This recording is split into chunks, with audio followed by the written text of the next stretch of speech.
앞서서 잠깐 언급했던 연변 감독 시절 얘기를 해보겠습니다. 박태하 하면은 연변 감독을 빼놓을 수가 없습니다. 가장 큰 파트 중에 하나인데 2015년에 중국 2부 리그에 있던 약체 연변을 맡아서 곧바로 1부 리그에 승격을 시켰습니다. 그래서 드라마를 정말 써갖고 연변의 영웅으로 불리고 있는데 연변 쪽에서 아직도 연락이 많이 오시나요? 어떤가요? 자주 연락하는 편입니다. 저한테는 굉장히 의미 있는 곳이고 또 언젠가는 한번 도움을 줘야 될 곳이고 그분들의 축구에 대한 열정, 특히 팬 여러분들의 축구 열정이 어떻게 저는 뭐 많이 다녀봤지만 그런 곳은 참 찾아보기 힘들 정도의 어떤 열정을 갖고 있는 것 같습니다. 다시 돌아와 달라고 많이 말씀을 하시나 봐요. 항상 기회가 이야기를 됐을 하죠. 때. 항상 이야기를 하고 저도 언제 어떤 방법으로도 한번 또 가서 도와주는 게 아니라 제가 은혜를 받았기 때문에 가서 꼭 한번 같이 할 수 있는 기회가 있을 거라고 생각을 합니다. 스타 감독과 선수들이 질비했던 당시 중국 슈퍼리그에서 2016년과 17년도에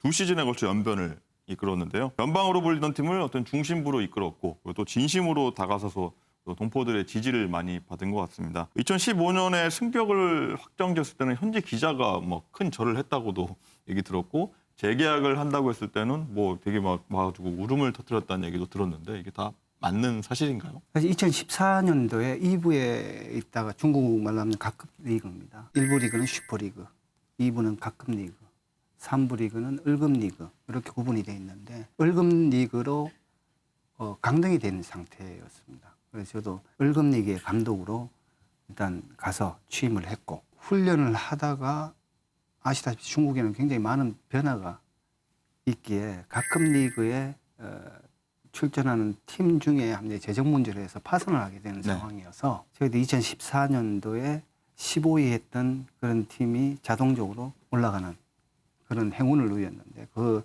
시점이 각급 리그 개막 열흘 전에 발표가 나서 굉장히 어려움이 겪었던 기억이 납니다. 그래서 을급 리그에 그 강등되었던 팀의 선수들이 가지고 있는 패배의식 그걸 걷어내는 게 가장 큰 처음에 역할이었고 또 경기를 치르다 보니까 각급 리그에서 22개 무패로 또 우연찮게 한 발 한 발 내딛다 보니까 그렇게 선수들의 노력에 의해서 그렇게까지 가서 축구팀으로서 65년 만에 우승하는 그런 해가 되었던 것 같고 우승 당시에 그런 그 지금 스치는 거는 모든 사람들이 전부 하나가 돼서 정말 우승을 축하하고 절하는 사람 또 우는 사람 정말 그때는 어떻게 보면 정말 축제의 한마디는 그런 큰 축제는 없었을 거다. 제 인생에 없었을 거다. 이런 생각이 듭니다.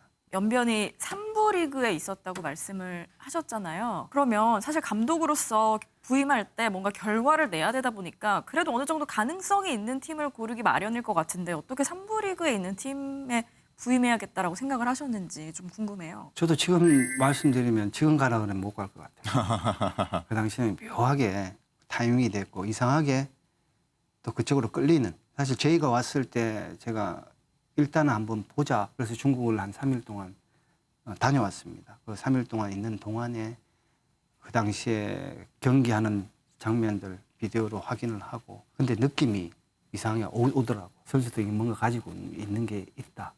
그래서 주위에 있는 사람들이 많이 말렸죠.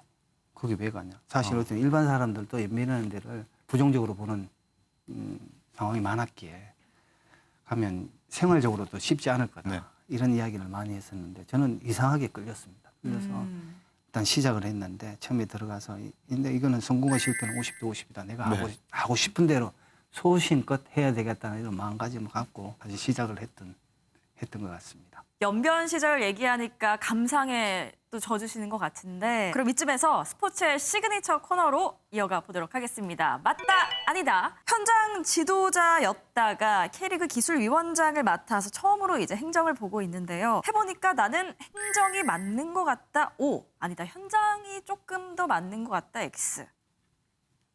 해몽하신가요? 아니 저희가 다들 안 알려드리는데 알아서 이렇게 가운데로 두시더라고요. 무슨 의미일까요? 이게 행정이 지금 사실 재밌고 사실인데 또 현장도 사실 매력이 있습니다. 지금까지 제가 오랫동안 해오던 그런 일이기에 매력이 있고 또 여기 와서 보니까 굉장히 너무 많은 정보를 자연스럽게 알 수 있는 기회이기에 이것 또한 또 매력이 있고 사실 지금 현재로서는 중간보다는 약간 행정적으로 약간 이 팻말을 돌리고 싶네요. 아하. 그런 거요. 매력을 많이 느끼고 계신가 네, 봅니다. 지금 현재로서는 그렇습니다. 네. 또 많이 알고 나면 또 어떤 방향으로 갈지는 저도 지금 말씀드리기는 조금 욕심도 많으시고 둘 다 잘 해내시기 때문에 그런 게 아닌가 싶은데요. 그럼 또 하나 질문 드리겠습니다. K리그를 많이 알고 있기 때문에 탐내는 팀들이 많이 있을 것 같습니다. 위원장님을. 감독 맡아달라는 K리그 팀이 있다, 없다? 이것도 좀 대답하기가 있었다. 사실 그렇습니다. 뭐 여기 있다 보니까 사실 축구를 가장 근접하게 지금 계속해서 K리그를 직접 보고 있기 때문에 그게 장점이 아닌가. 이전에 제가 뭘 했던 감독으로서 어떤 역할을 했던 그게 중요한 게 아니라 제가 생각하기에는 현장 가장 가까이서 K리그를 계속해서 지속해서 관찰하고 있는 그런 부분에 장점이 있었던 것 같습니다.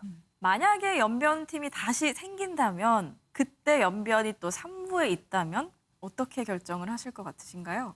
연변이라는 팀이 다시 생기게 된다면 어떤 형태로든 축구에 대한 발전을 할 수 있도록 도움을 주고 싶다. 이게 제가 그 감독을 만약에 감독으로 간다는 결정을 했을 때는 금전 문제가 아니라 이거는 예전에 제가 받았던 사람을 돌려주는 그런 생각을 갖고 접근하려고 생각을 하고 네. 있습니다. 박태하 K리그 기술위원장 모시고 중국과 한국을 넘나들면서 다양한 얘기 나눠보고 있는데요. K리그 경기를 워낙 많이 보시고 또 꿰뚫고 있다 보니까 이 질문을 또 안 할 수 없을 것 같습니다. 현재 울산과 전북이 치열하게 1위 경쟁을 하고 있는데 2년 연속 준우승을 했던 울산이 이번 시즌에는 우승을 할 수 있을까요? 어떻게 생각하시나요? 또 2년 동안 울산이 거의 우승 문턱에 갔다가 좌절되는 그런 상황을 많이 그렇죠. 2년 2년 동안 보지 않았습니까? 지금 사실 이 울산은 꾸준한 경기력을 지금 보이고 있습니다. 항상 순위권이 1, 2위를 유지하고 있고 전북도 마찬가지. 뭔가 큰일을 했던 팀들이 뭔가 큰일을 낸다. 근데 그것도 무시 못하는 어떤 그런 힘이거든요.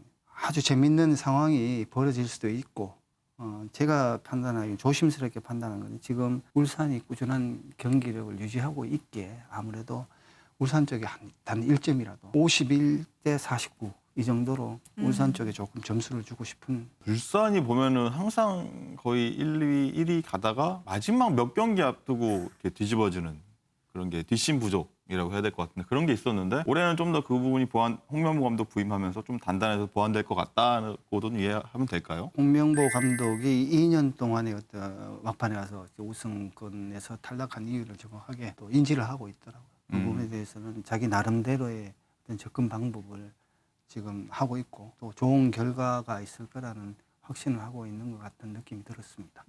치열하게 지도자 생활 하시다가 이제 한 발짝 뒤로 물러서서 K리그를 보니까 이제 좀 느끼는 바도 좀 굉장히 많으실 것 같습니다. 뭐 감독과 선수는 어떤 K리그의 상품인 어떤 경기력을 위해서 최선을 다해야 되고 또 연맹은 연맹대로 시스템과 지원을 좀 아끼지 않아야 할 텐데 어떤 점들을 많이 좀 생각을 하시고 본인의 어떤 다음 스텝도 어떻게 좀 구상하시는지도 함께 말씀 좀 부탁드립니다. 아까 말씀드렸다시피 세 가지 파트의 업무를 지금 담당하고 있는데 일단 경기가 원활하게 1년 동안 잘 끝났으면 좋은 가장 큰 바람이고 그다음에 선수들의 기술적인 문제 이 부분은 감독님들이 현장에서 잘 알아서 하실 부분이고 전술과 전략, 현대 축구에 맞는 트렌드가 이런 것이다.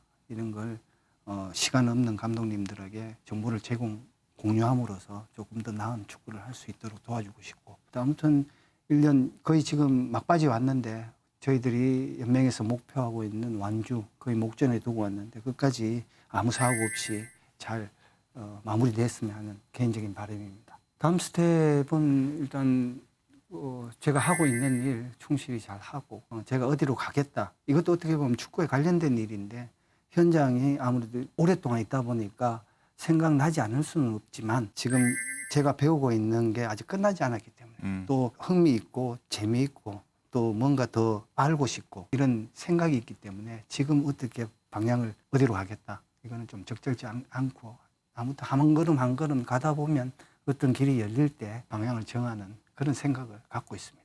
기술위원장으로서의 어떤 다음 뭐 이렇게 좀 더 발전된 뭐 어떤 다음 계획 뭐 이런 걸 한번. 사실 기술위원장직을 역할을 담당하면서 P급 라이센스 가진 축구인들이죠.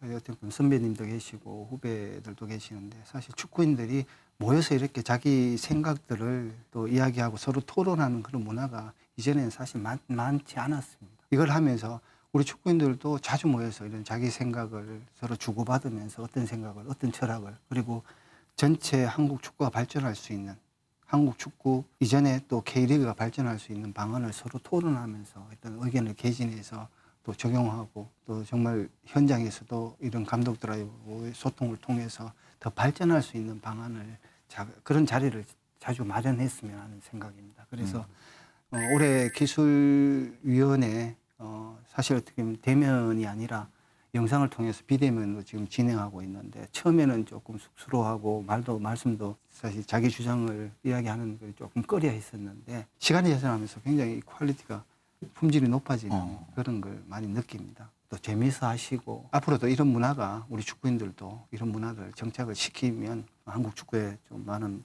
도움이 되겠다 하는 개인적인 생각입니다. 네, 다양한 목소리를 듣고 소통을 좀 더 강화해 나가겠다 이런 말씀해 주셨고요. 끝으로 축구인 박태환은 앞으로 이런 길을 가겠다, 이런 축구인으로 남고 싶다, 그리고 팬들께도 한 말씀 남겨주시죠.